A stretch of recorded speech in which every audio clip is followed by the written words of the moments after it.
Finally, we look at education and healthcare delivery to complete our basic structure of the urban community. We start again with definition. Now, mind you, these definitions that I've been emphasizing, they are very critical to your education as in a university. When you go out as a graduate and someone asks you what is culture, you're probably going to say culture refers to the way of life of a people. And that is precisely the same thing as the guy in the street will say. So what is the difference between you and the guy in the street when both of you define culture the same way? So you needed to know some of these definitions to set yourself apart from the non-graduates. This is why please pay attention to definitions. Education is definable from various perspectives. It is the training process by which an individual who has progressed beyond primary socialization learns about and acquires the skills required for his survival as an adult in his society. According to Leslie, Larson, and Gorman, education encompasses those processes by which an individual learns to take account of social order and to cope with it by some combination of conformity, non-conformity, avoidance, and conflicts. Now, what does that mean? It means, according to Leslie, Larson, and Gorman, that if you're properly educated, at least to a certain high level, you have the capacity to make decisions on your own. You have the intellectual capacity to take decisions on your own, to cooperate, to not cooperate, to avoid certain situations, or even to come into conflict with certain situations based on what you consider to be the right thing for you as an individual. So you're educated, you have the capacity to decide, to make a choice, and organize your life.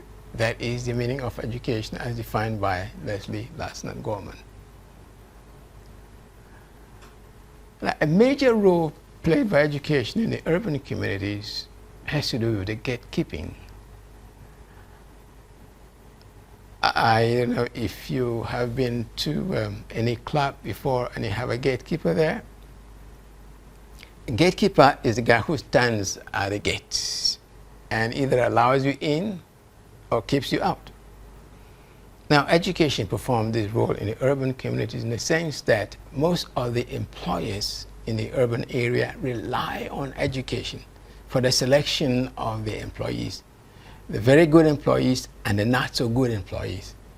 So here is education at the gate of the organization you've applied to. You come, you want to enter, he says, what is your qualification? And they say, I have a first class. And he said, no problem, come in. Another person comes, what do you have? He says, second upper. He said, no problem, come in. The third person comes, first class, no problem, come in. The next person has a second lower. I say, no, wait a minute, we'll put you on probation, but come in. The next person has a third class, and he's told that, please don't even come near this place. And another person comes, he has a pass degree, and they tell him, don't even dream of applying to us again, you know. So that's how education helps select good people from the not so good as a gatekeeper in the urban communities. In spite of this good role that education is performing in the urban communities, there are problems affecting it, particularly in certain specific areas. For example, there is a problem of the rising tide of mediocrity in the urban communities, which has to do with falling standards of education, particularly in the areas of mathematics and English expression, as well as in the science disciplines. Students are not performing well in these areas at all. There's also the problem of cheaply written textbooks, particularly these textbooks incorporate model answers. And students go in for these books because they want to have access to the model answers and cram them and be able to reproduce these answers in case the questions come. But these textbooks are usually not properly researched. This is the problem about them. We can talk about grade inflation. Grade inflation refers to a situation where a student has been rated as an A-class student, but this student is not able to tell whether the change given him in a grocery shop after he's paid is a correct change or not. For example, he buys a number of items in a grocery shop, and the items are worth 20 cedis, and he gave 50 cedis to the teller, and then he's given back 25 cedis. He's not able to tell whether that change is correct or not. But here you are, he's a grade A student. Such students are equally not able to even fill their job application. So this is grade inflation. The fact that lecturers do not take their time to grade their students properly. If you're a poor student, basically you get a grade D. Or if you're that bad, you get a grade F. All of these is because in the urban communities, teachers appear not to have enough time. They don't mark the scripts of the examination scripts of the student, and they just give them grades. Because particularly in the advanced societies, they know that if you don't give a good grade, you can be attacked by the student. So they just give them the grades to let them go. That is also related to the social promotion problem in the urban communities, where a class, an entire class is promoted to the next grade.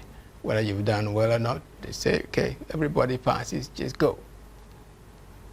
Either because there is congestion in the classroom, which is an urban problem, and teachers don't have time to do their work properly, and they just want to avoid trouble. They say, everybody has passed, let's go. All of these explain the falling standards in the classrooms in the urban areas. The other problem has to do with the fact that it's teenage pregnancy. In the urban areas, you know, some poor girls or girls from poor homes, they can't survive the competition with their colleagues from more affluent homes. So they give themselves to boyfriends, and ultimately they're made pregnant and they have to drop out of school. Or we can talk also about the fact that there is a major focusing on computer games, and all kinds of games that the pupils in the urban schools, they find more attractive than doing their homework. So basically, these are major problems afflicting education in the urban communities. Well, a lot of time we ask students, what is the utility of education? You need to read again. Let me just say this before I move on. What are the solutions to these problems that afflict education in the urban communities? All of these have been set out in a detailed discussion in your slides. Yeah, when you ask students what is the utility of education, they're not able to explain this very much. They don't even know what the value of education is. So we try to suggest some points for them to be able to write on. For example, education makes you acceptable in your community because you're well educated, you're not treated as an outcast. It gives you the potential for future growth. In other words, you have an A-level qualification, you have good grades, that gives you the potential to go to the university, and the first degree, you go to the second degree, as long as you're doing well. Education gives you the potential for personal growth. And then it provides emotional satisfaction, particularly as you're able to interact quite easily with the opposite sex, that is an emotional satisfaction. Then education, again, provides you with the potential to achieve your future goals. If you want to become a doctor, it has to be through education. If you want to become a lawyer, it has to be through education. So your future goals, the vanity that we spoke about much earlier, if you want to achieve your personal dream, it is through education. So that's the utility of education. In addition to the fact that it gives you a broader outlook, it prevents you from becoming deviant, as well as the fact that basically you're able to adapt to social changes because you understand the changes going on around you and the continuity of the culture. What you learn from your parents or from school, you're able to transmit to your children as well. So that makes for the utility of education, generally speaking. Now, finally, health. What is health? According to the WHO, here again, we're defining. Health is a human condition made by 4 components, namely physical, mental, social, and spiritual. There is physical health. In other words, if you don't suffer any injury, you're physically healthy, because injury prevents you from going about your duties as you want to do. It's mental health.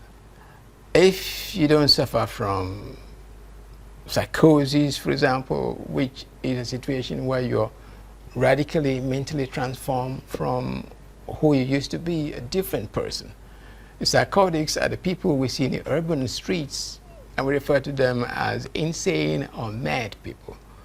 You could be a psychotic and you can relate your thinking to your actions. If you picked up a stone and you hurl it at people, you don't even know that that's what you're doing. You can kill people without intending to kill people.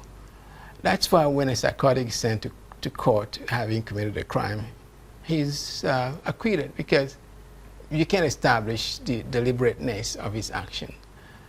And then you could become mentally abnormal as a neurotic. In this case, the frustrations of urban life can make you mentally abnormal, but you are aware of what is happening to you and you want to do something about it. Whatever it is, there is mental illness. Social illness, well, could be referred to poverty. If you're socially ill, you're not able to make ends meet, you're not able, you are kind of isolated, basically. So poverty basically is the major factor which defines social health. Spiritual health has to do with the fact that people are afraid of all kinds of things which are either real or imaginable. Now, any one of these that you may be suffering, according to the World Health Organization, constitutes ill health. Now, in most cultures, health can be differently interpreted. In other words, the health status in a society can be culturally defined by the belief system and by the social location of the individuals or their social role. Culturally, a lot of people believe that if you're fat and you're plumpy, you're looking good, that means you're living very well, you're eating well. But in other cultures, as in the Western cultures, if you're fat and plumpy and obese, you're a sick person, because obesity is sickness, and there are several establishments or industries that have sprung up in relation to obesity, because they consider that as a situation of illness. In Africa, when people are fat, we think that, wow, they're looking good, they're living good. But in the West, they are not healthy. They're sick. They need to wash their weight. They need to do all kinds of stuff to be able to remain healthy. So the cultural system, cultural belief defines health. Now, your social location, now I think you should take care of this, because a lot of times this comes in the exams and is badly interpreted. Social location does not refer specifically to where you live, but your social class, which may also determine where you live though, but it does not refer to your residential area, but your social class. In the sense that those in the upper class and middle classes, they live in well-planned areas. They don't have filth around them, which can be a source of transmission of all kinds of diseases from living organisms in the unhygienic situation that they may find themselves in. The place is well planned. They have the wherewithal, they have the money to be able to afford housing in decent places. So that means that they will not suffer from infections which otherwise may be in an unhygienic environment. They eat good food, nutritious food. They can afford to pay for adequate treatment. They can even hire their personal physicians. And if they are not very well, they can just call a physician and say, you come to my house and please examine me. This takes a lot of the ability to pay for these services. So when you're in the upper class, middle class, you can afford all of those. You don't get sick very often because your nutrition is good. And then the person, compare that to the person in a lower class. Wow, he eats bad food, he lives in an unhygienic environment. Think about Sodom and Gomorrah, think about a place like Nema, think about Shimon. And they eat regular foods which are all carbohydrates, like kinky and fish for breakfast, kinky and fish for lunch, kinky and fish for dinner. They're exposing themselves to infections because the immune system is not that strong because of their nutrition, the quality of their nutrition. So basically, your social location determines your health. The poor people, they have to go to the public hospitals where there is congestion, and the doctor does not have a lot of time to spend on each person that calls in his office because he looks at the queue and the people are so many. You go into his office, says, what's wrong with you? You say, headache. How long have you had a headache? You say, for about 3 days now. Paracetamol. Next person, what do you have? You have a cough. How long have you had it? For about a week now. Liquifruta. Next, they don't have time because of the congested number of people that they have to deal with, and they have to close at a certain time. They don't have time to examine your lifestyle. What have you been eating? Do you have rest? Do you exercise? All of those are critical to the kind of advice that a doctor is going to give to you. But because of the congestion, the poor people have poor healthcare delivery.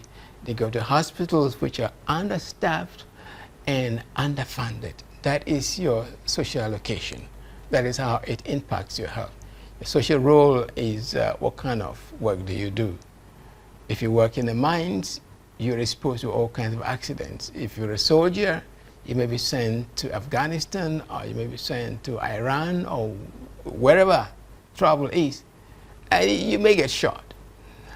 Or if you work in atomic engineering complexes, you may be exposed to radiation. So your social role, or if you're a policeman, you may have to go and face armed robbers and exchange your fire. All of those are hazardous occupations which can be a source of the determination of your health. So the cultural beliefs, your social location, your social role, all of these impact your health. In the urban areas, because of the large size of people, the density and heterogeneity, there are certain threats to the health of the people. Predominantly, we can make reference to HIV/AIDS that is transmitted through prostitution. Why? Because a lot of the girls who come into the urban area looking for jobs, they are unskilled, they are uneducated. They come to the urban area, there is no work for them to do. So what do? they have to leave. So they get into prostitution. And prostitution is bad enough because it transmits all kinds of sexually transmitted infections. And this is predominant. HIV/AIDS is predominant in the urban areas. If you check the rates of the distribution of HIV/AIDS in this country, the urban areas are leading because of the density and the size of the population and the over-urbanization, the inability of the urban areas to find jobs for every migrant.